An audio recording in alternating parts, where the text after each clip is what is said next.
Prions avant d'ouvrir les Écritures. Père Céleste, ta parole est plus ancienne que nous et pourtant, elle vient nous rejoindre aujourd'hui.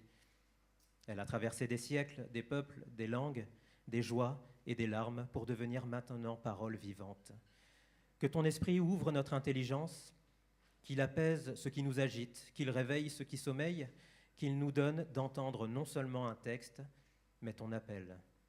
Que ta parole nous instruise, nous console, nous corrige et nous conduise vers Jésus-Christ. Amen. Frères et sœurs, j'aimerais commencer ce culte, cette prédication par une question qui est élémentaire, puisqu'elle engage une notion qui est au centre, au fondement de notre foi. Une question si élémentaire qu'on pourrait croire qu'elle va de soi. Cette question est la suivante. Qu'est-ce que le salut ? Le salut, nous employons ce mot depuis toujours dans l'Église. Nous disons que Dieu sauve, nous chantons que Jésus est le Sauveur, nous proclamons que l'Évangile est une puissance de Dieu pour le salut. Nous proclamons que nous sommes sauvés par grâce. Mais si quelqu'un dans la rue, hors de notre langage d'Église, nous demandait « Mais être sauvé, cela veut dire quoi au juste ? Sauvé de quoi ? Sauvé comment ? Sauvé pourquoi ? En vue de quoi ? Et qu'est-ce que cela change dans ma vie de tous les jours ? Eh bien, il est possible que nous soyons un peu moins à l'aise. Nous saurions peut-être répondre avec quelques mots de doctrine, le pardon, la grâce, la croix, la foi, la vie éternelle. Ces mots sont vrais. Mais parfois, ils sont devenus si familiers qu'ils ne font plus vibrer l'intelligence. Et soyons honnêtes, dans l'imaginaire chrétien, être sauvé se réduit souvent à l'assurance d'une après-mort favorable. Être sauvé, ça se réduit à une formule religieuse, à la crainte de l'enfer ou à l'espérance d'aller au ciel après la mort. Le salut, ça devient une espèce de billet pour l'au-delà. On vit ici-bas comme tout le monde, mais on espère qu'après la mort, Dieu nous recevra favorablement. Or, il faut bien entendre que ce n'est pas faux de dire que le salut concerne notre destinée au-delà de la mort. Mais c'est terriblement incomplet. Le salut biblique est beaucoup plus vaste. Il concerne notre relation à Dieu, mais aussi notre corps, nos relations, notre manière de travailler, d'aimer, de posséder, de parler, d'exercer une autorité. Il concerne les personnes, il concerne les peuples, et finalement, il concerne toute la création. Il faut donc commencer par reconnaître ceci pour beaucoup de nos contemporains, et parfois pour nous-mêmes, la notion même de salut s'est vidée de son évidence. Et il ne faut pas tout de suite s'en culpabiliser. Cela ne veut pas forcément dire que nous serions de mauvais chrétiens, que notre foi serait tiède. Non. Si le mot de salut s'est vidé de sa substance, c'est surtout parce que nous vivons dans un monde sécularisé, un monde où la notion même de salut n'est plus spontanément intelligible. Et pour comprendre cela, il va nous falloir quitter pendant quelques instants notre manière moderne de voir le monde. Et il va falloir entrer dans un univers mental radicalement différent, celui des peuples du Proche-Orient ancien, qui est l'univers mental des hommes et des femmes qui ont reçu les Écritures. Donc dans un premier temps, j'aimerais que l'on réfléchisse au monde de la Bible lorsqu'elle parle du salut pour essayer de retrouver cette intelligence moderne du salut. Donc la différence avec notre cadre mental moderne et celle des peuples du Proche-Orient ancien est si radicale qu'elle exige un véritable effort de dépaysement. Si vous voulez, nous habitons depuis la révolution scientifique un univers qui est régi par des lois immuables, des lois impersonnelles, elles ne dépendent d'aucune volonté. D'accord ? Nous savons que le monde est stable, que le soleil se lèvera demain, nous savons que les saisons ne dépendent pas du bon vouloir d'un roi. Donc, nous habitons un monde qui est régi par des lois régulières que la science cherche à comprendre, et ce n'est pas parce que les lois sont immuables d'ailleurs qu'il n'y a pas d'évolution ou de dynamique. Mais regardez la différence avec la conception qui animait ces peuples anciens. Alors, il ne s'agit pas d'homogénéiser tous les peuples qui habitaient le Proche-Orient ancien, on peut néanmoins en déduire une heuristique assez robuste. Ces derniers, dans le monde tel que l'habitent ces peuples, ces cultures du Proche-Orient ancien, L'univers est très différent, c'est un cosmos personnel, il est traversé de volontés agissantes.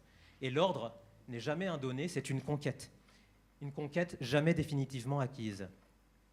Donc ce que l'on pourrait résumer, c'est ce motif qui est largement partagé par ces peuples.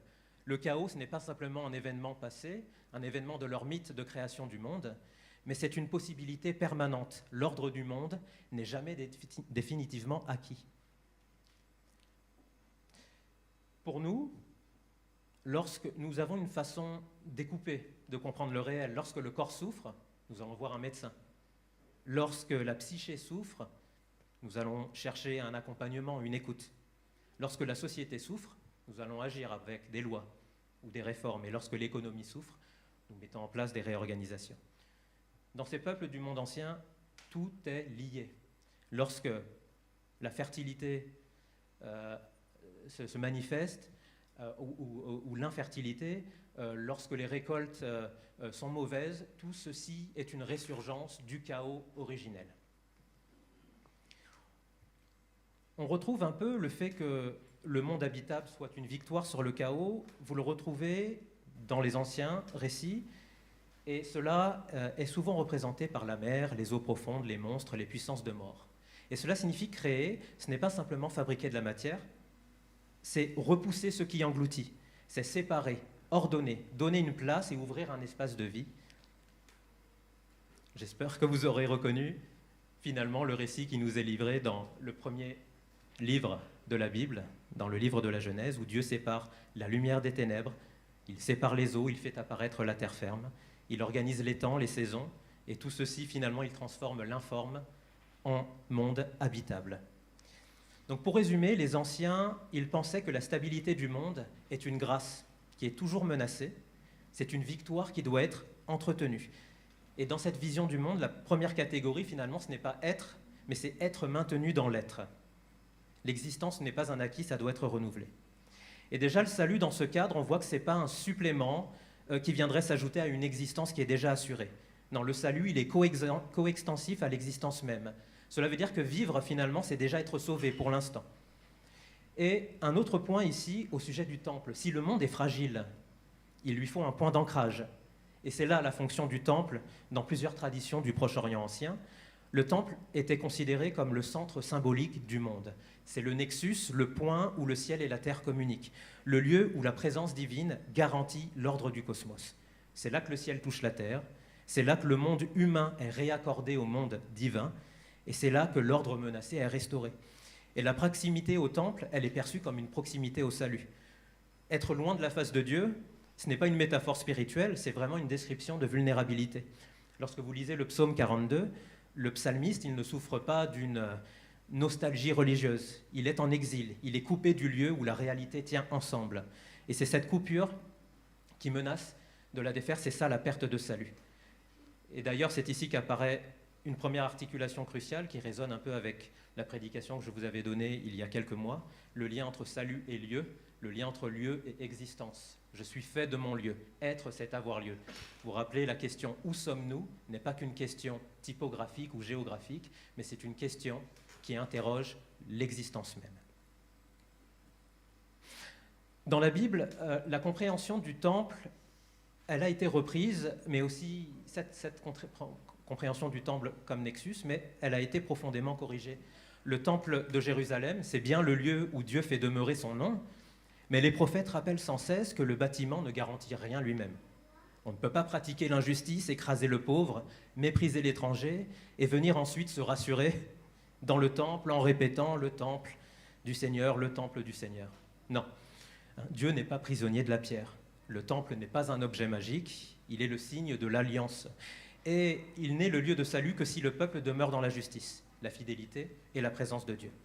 Et vous l'aurez compris, le véritable temple, qui est source du salut, c'est Jésus-Christ. En tout cas, cette compréhension ancienne nous permet déjà d'approcher un aspect du salut. Si le chaos est toujours susceptible de revenir, qu'est-ce que signifie sauver ? Sauver, ça signifie empêcher la vie de se défaire. Ça signifie arracher au pouvoir qui détruit. C'est restaurer l'ordre juste, rétablir la relation, rendre de nouveau le monde habitable. Voilà ce qu'est le salut.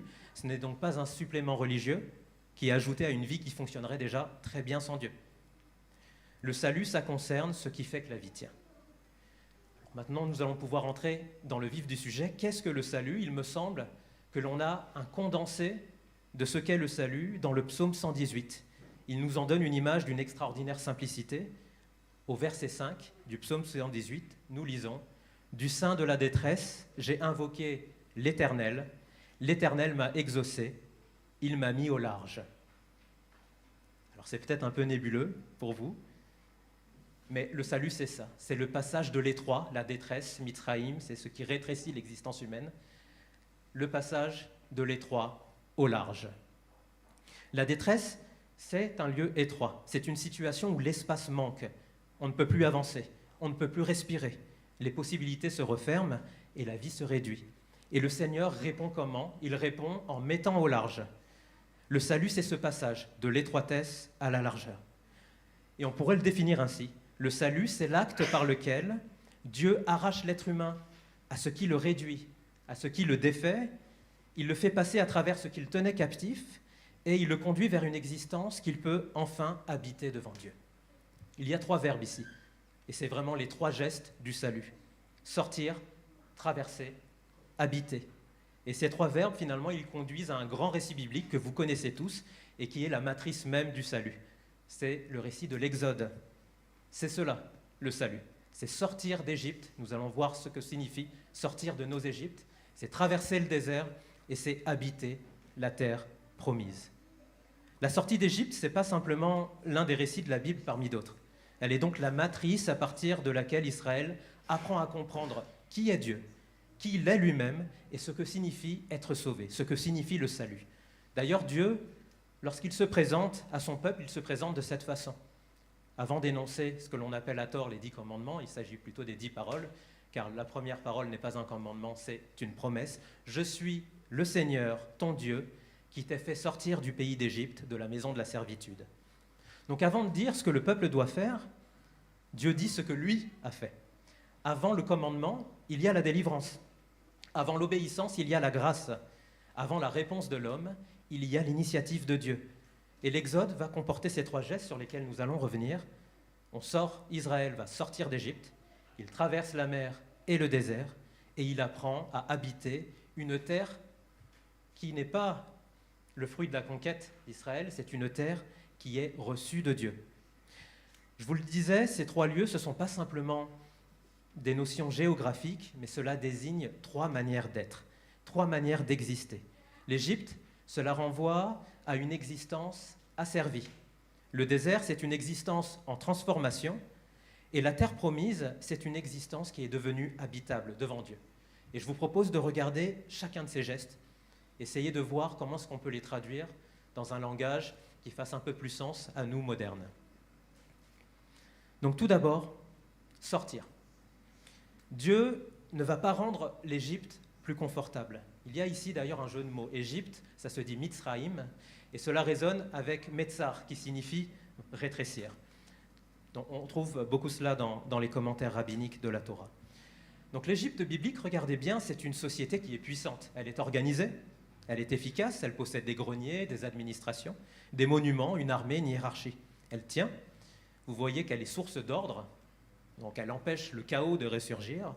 Mais comment est-ce qu'elle tient? Comment est-ce qu'elle assure cet ordre? Elle tient par les briques des Hébreux. Elle tient par l'épuisement des Hébreux. Elle tient par la peur, par la mort des enfants. Et ceci déjà nous conduit vers une vérité essentielle. Tout ce qui est ordre n'est pas nécessairement bon. Il existe des ordres qui préservent la vie et il existe des ordres très efficaces mais qui se maintiennent en détruisant la vie des autres. Une famille peut tenir par la peur.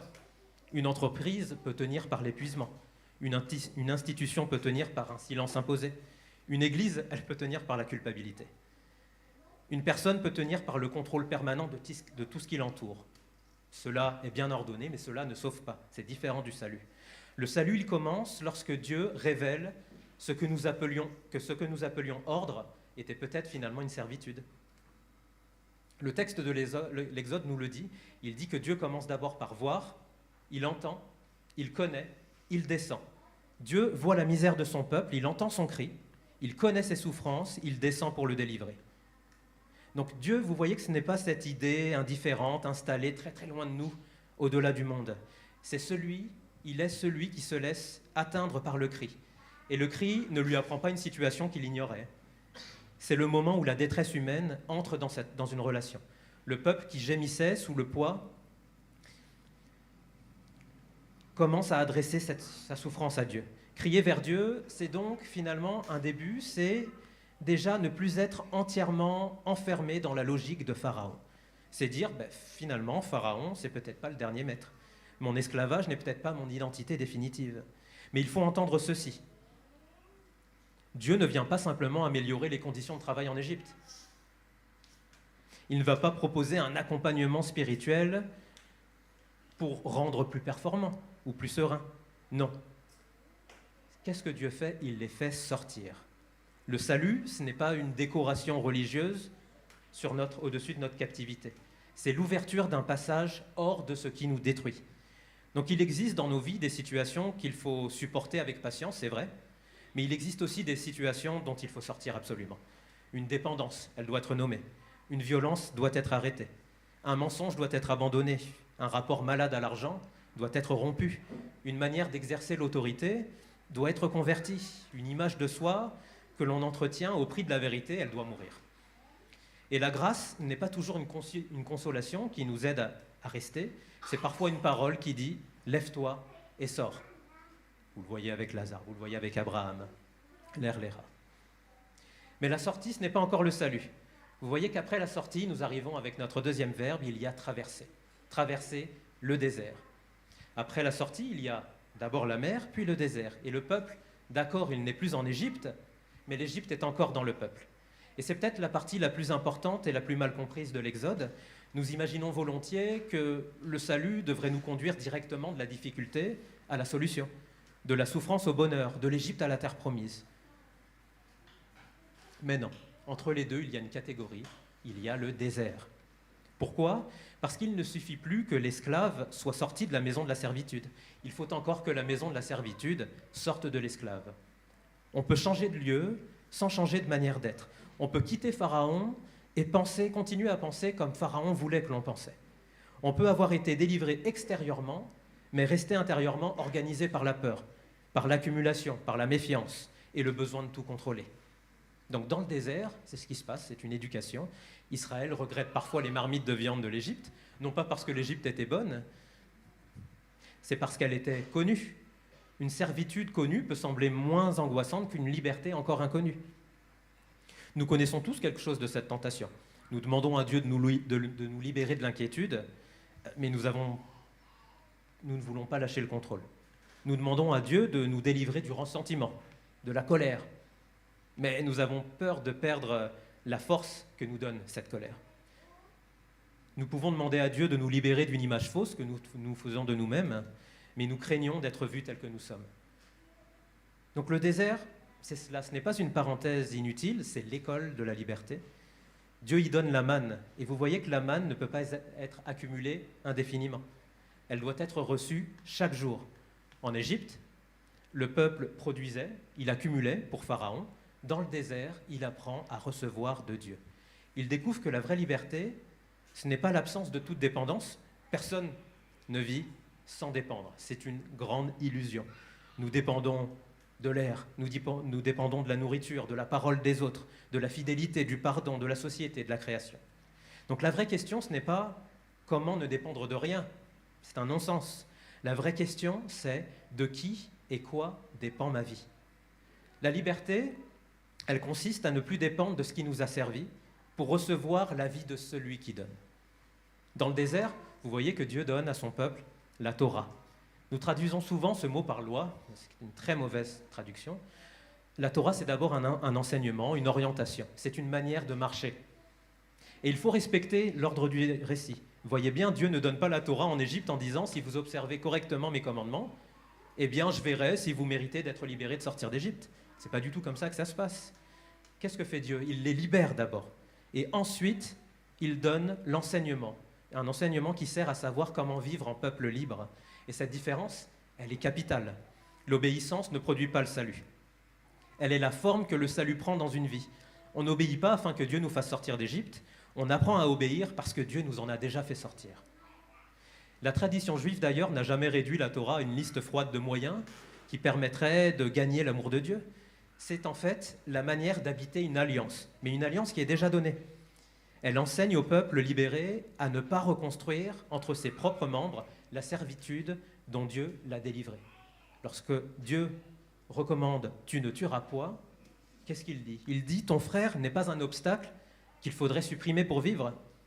Tu ne voleras pas. Tu n'as pas besoin de prendre pour exister. Tu ne porteras pas de faux témoignages. Tu n'as pas besoin de détruire la vérité pour protéger ton image. Souviens-toi du sabbat. Tu n'es plus un esclave dont la valeur dépend de sa production. » Le sabbat, c'est le geste qui est profondément anti-égyptien. S'arrêter, c'est confesser que le monde ne tient pas par notre agitation. C'est reconnaître que nous ne sommes pas Dieu, nous sommes créatures, c'est une catégorie d'existence radicalement différente. C'est reconnaître que l'on reçoit l'être comme don. Et le désert, c'est cela que ça nous apprend.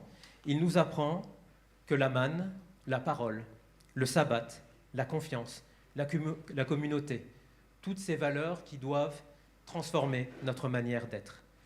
Donc, le désert est souvent vu comme le signe que Dieu nous a abandonnés. Mais non, c'est le lieu où Dieu nous apprend à marcher avec lui. J'ai conduit mon peuple dans le désert pour lui apprendre que l'homme ne vivra pas simplement de pain et d'eau, mais qu'il se nourrira de la parole de Dieu. Cela nous emmène maintenant, après le désert, au troisième geste de ce qu'est le salut, le verbe habiter. Donc cette habitation, Dieu ne fait pas sortir son peuple pour qu'il erre éternellement. Il veut le conduire vers une terre. Mais que signifie habiter la terre promise? Il ne s'agit pas simplement d'obtenir une propriété plus agréable qu'en Égypte. La terre promise, ce n'est pas la récompense confortable accordée après quelques difficultés. C'est en fait un nouveau mode d'existence. En Égypte, la vie tient par Pharaon, par la peur, par le rendement, par les briques. Dans la terre promise, la vie, elle doit tenir par le don, l'alliance, par la justice, le partage, le repos et la mémoire que nous avons été esclaves.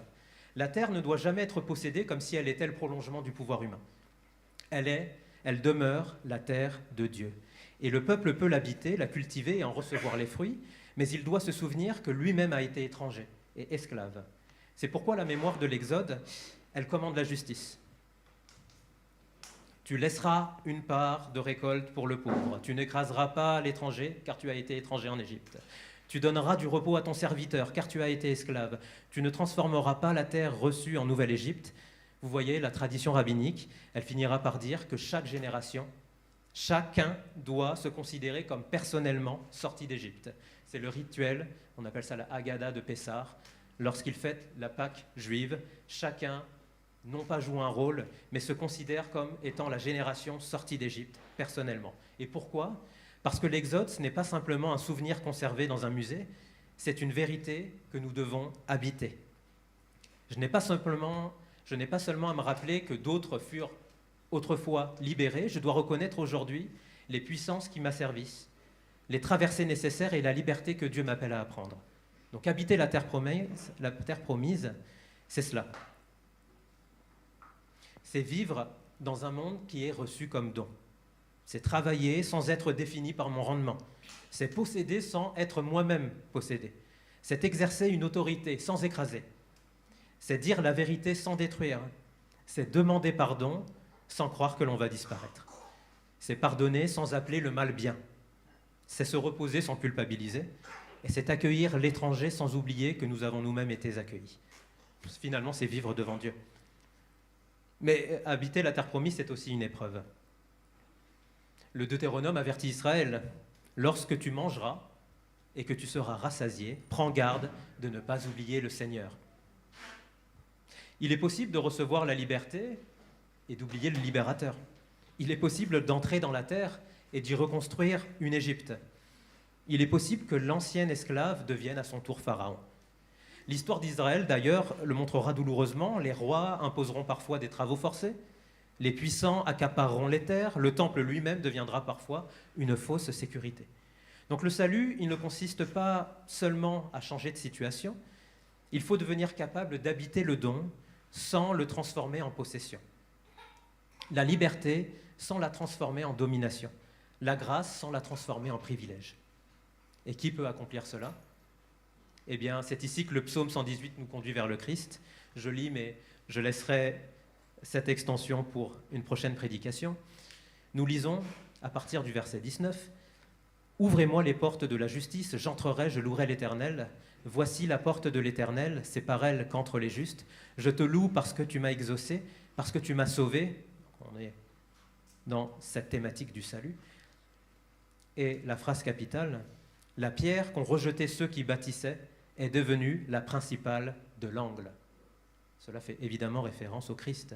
C'est de l'Éternel que cela est venu, c'est un prodige à nos yeux, c'est ici la journée que l'Éternel a faite, qu'elle soit pour nous un sujet d'allégresse et de joie. Ô Éternel, accorde le salut, ô Éternel, donne la prospérité, béni soit celui qui vient au nom de l'Éternel.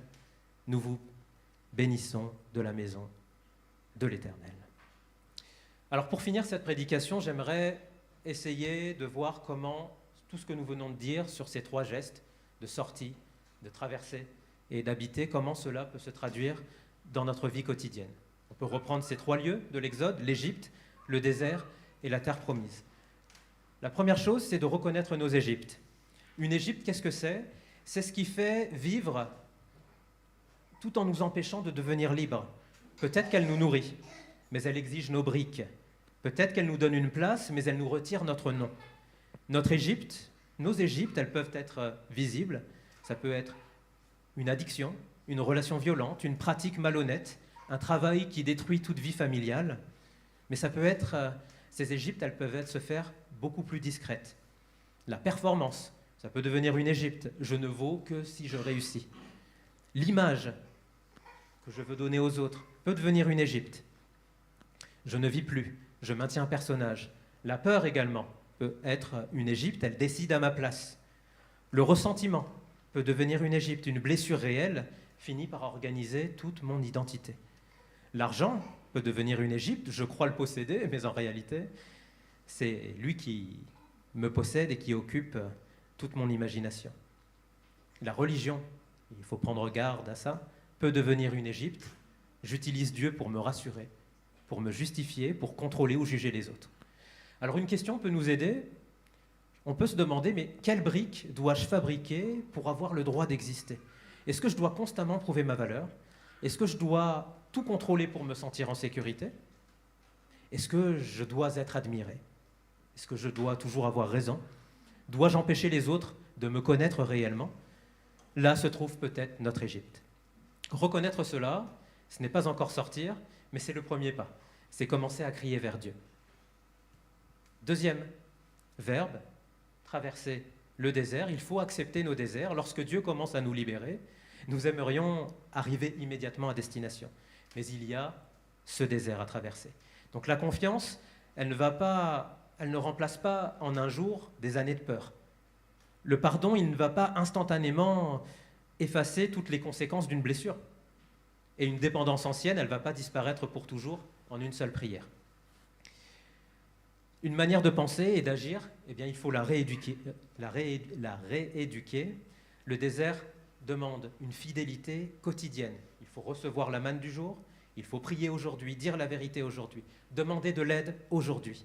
Il ne faut pas reprendre aujourd'hui ce que l'on a décidé de quitter. Pardonner aujourd'hui, parfois, avant que le sentiment de pardon soit pleinement là. Il faut respecter aujourd'hui une limite nécessaire. Donc ce que le désert nous apprend, c'est que nous ne vivons pas de réserves spirituelles que l'on a accumulées autrefois. Nous devons vivre d'une relation renouvelée. La manne d'hier, elle ne nourrit pas aujourd'hui. C'est pourquoi la prière, la lecture de la parole, le culte, la communauté, le repos et le service ne sont pas des décorations religieuses, ce sont les moyens ordinaires par lesquels Dieu nous apprend à marcher libre. Le désert, il nous enseigne également à accepter l'aide. Israël, il ne traverse pas seul le désert. Le salut biblique, il forme un peuple. Il existe des Égyptes dont on ne se sortira pas sans un frère, sans une sœur, sans un médecin, sans un accompagnateur, sans une communauté. Parfois, une institution capable de protéger et demander de l'aide, ce n'est pas du tout manquer de foi. Cela peut être précisément la manière dont la grâce de Dieu prend corps. Enfin, apprendre à habiter. Le salut, il se traduit par une vie qui est devenue plus habitable. Alors la question, elle n'est pas seulement de quoi ai-je été délivré, mais elle est quel type de présence suis-je devenu? Est-ce que ma présence, elle permet aux autres de respirer? Ma parole ouvre-t-elle un espace ou enferme-t-elle? Mon autorité fait-elle grandir ou réduit-elle? Ma foi apporte-t-elle de la paix à mon entourage ou de la peur dans ma famille? Est-ce que j'aide les autres à devenir eux-mêmes devant Dieu? Ou est-ce que je leur demande de fabriquer les briques de mes attentes? Dans mon travail, est-ce que je contribue à un ordre juste ou est-ce que je profite silencieusement d'une Égypte efficace? Dans l'Église, est-ce que j'accueille les personnes comme des frères et des sœurs ou comme des éléments utiles au fonctionnement de l'institution? Vous voyez, habiter devant Dieu, c'est apprendre à vivre sans se cacher. Ce n'est pas être parfait, loin de là. C'est pouvoir revenir dans la lumière. C'est confesser sans fuir. C'est recevoir le pardon sans le transformer en excuse. C'est reconnaître que tout est don. Habiter devant Dieu, c'est également apprendre le sabbat. Nous ne sauverons pas le monde par notre agitation. Nous ne sauverons pas notre famille en contrôlant tout. Nous ne sauverons pas l'Église par l'activisme. Nous ne nous sauverons pas nous-mêmes par la performance. Le repos peut devenir un acte de foi. Enfin, habiter devant Dieu, c'est cesser de transmettre le chaos que nous avons reçu. Nous avons peut-être reçu de la dureté. Allons-nous la transmettre? Nous avons peut-être été humiliés, allons-nous à notre tour humilier? Nous avons peut-être vécu sous la peur. Allons-nous gouverner les autres par la peur? Nous avons peut-être été accusés injustement. Est-ce que cela nous donne le droit de devenir des accusateurs? Vous voyez, la croix, elle nous révèle une possibilité nouvelle. En Christ, le mal reçu ne devient pas nécessairement le mal transmis. Il peut être nommé, il peut être jugé, pleuré, confié à Dieu, et sa chaîne peut être interrompue. Nous ne sommes pas le Christ, évidemment, nous ne pouvons pas porter tout seul le mal du monde. Nous devons parfois nous protéger, partir, dénoncer ou demander justice, mais nous pouvons refuser que le mal fasse de nous son prochain instrument. C'est l'un des fruits les plus concrets du salut. Alors où en sommes-nous aujourd'hui? Peut-être certains sont-ils en Égypte. Vous savez qu'une réalité vous rétrécit, mais vous n'osez pas encore la nommer. Le Seigneur entend le cri, même hésitant. Peut-être certains sont-ils devant la mer. Vous avez quitté quelque chose, mais vous ne voyez pas encore comment avancer. Écoutez, le passage ne dépend pas seulement de vos forces. Peut-être certains sont-ils dans le désert. Vous ne comprenez pas pourquoi la transformation prend autant de temps. Mais ne confondez pas le désert avec l'abandon. Cherchez la manne du jour. Peut-être certains habitent une terre féconde, alors souvenez-vous, ne transformez pas le don en possession. Ne reconstruisez pas l'Égypte. Peut-être certains se trouvent devant les portes du psaume. Ouvrez-moi les portes de la justice, le Christ dit, je suis la porte. Alors entrez, n'hésitez pas, non pas dans une religion de plus, entrez dans la relation du Fils au Père. Entrez dans sa mort et dans sa vie, entrez dans cette demeure où vous n'avez plus à fabriquer des briques pour mériter d'exister. Donc pour conclure, frères et sœurs, qu'est-ce que le salut? Le salut, ce n'est pas simplement aller au ciel après la mort. Il est l'acte par lequel Dieu arrache sa création et son peuple à ce qu'il les réduit. Il les fait passer à travers ce qui les tenait captifs et il les conduit vers une vie habitable devant lui. Ce passage de l'étroit au large. Le salut, c'est un exode. Il faut sortir, il faut traverser, il faut habiter. Dieu sauve. Il sauve en Jésus-Christ. Il ne nous sauve pas simplement de quelque chose, mais il nous sauve pour quelque chose, pour que nous devenions fils et filles dans le Fils, pour que nos vies demeurent de son esprit, pour que nos maisons, nos relations, nos communautés deviennent plus justes et plus respirables, pour que nous ne transmettions plus le chaos, pour que la création soit conduite vers le jour où Dieu sera tout en tous. Alors, sortons de ce qui nous a servi, traversons avec confiance ce qui doit être traversé, et apprenons en Christ à habiter devant Dieu. Voici le jour que le Seigneur a fait, qu'il soit pour nous un sujet d'allégresse et de joie. Rendez grâce au Seigneur, car il est bon, car son amour durera toujours. Amen.